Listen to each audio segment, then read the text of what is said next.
pastor, adorar a Deus dizendo glória a Deus, aleluia, está na Bíblia? Então, o problema é saber se comportar, né, pessoal? O legal é saber se comportar. A gente tem que se aprender onde a gente está. Por exemplo, o pastor está pregando, o cara começa lá a berrar, glória a Deus, glória a Deus, glória a Deus.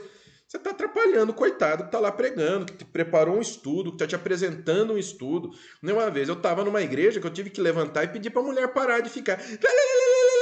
Você não conseguia escutar o que o coitado do pastor falava. Ficou engraçado agora, você parecia uma... Mas e olha, ela não estava com língua... Isso não é língua estranha, não. Ela estava fazendo assim...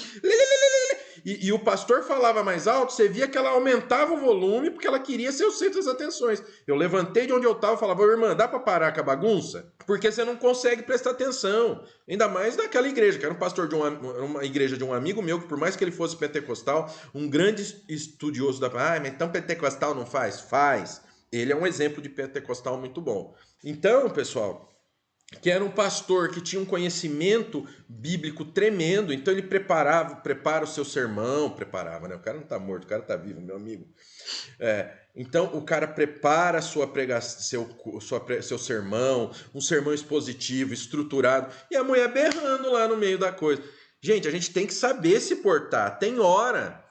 Você quer agradecer a Deus? Eu entendo que esse glória a Deus é uma maneira de se agradecer a Deus por tudo que Ele faz por nós, por Ele estar dando uma mensagem tão boa como está vindo do altar, trazendo a palavra dele, entendeu? Eu acho muito interessante.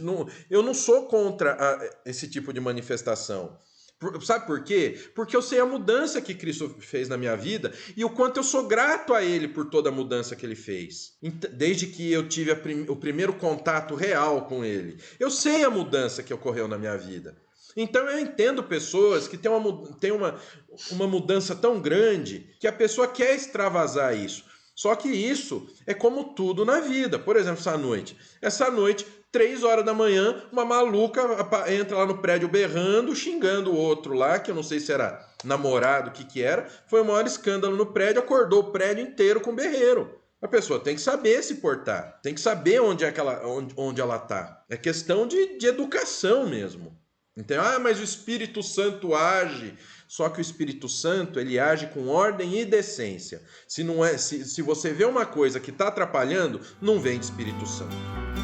In colored dreams I see a dark green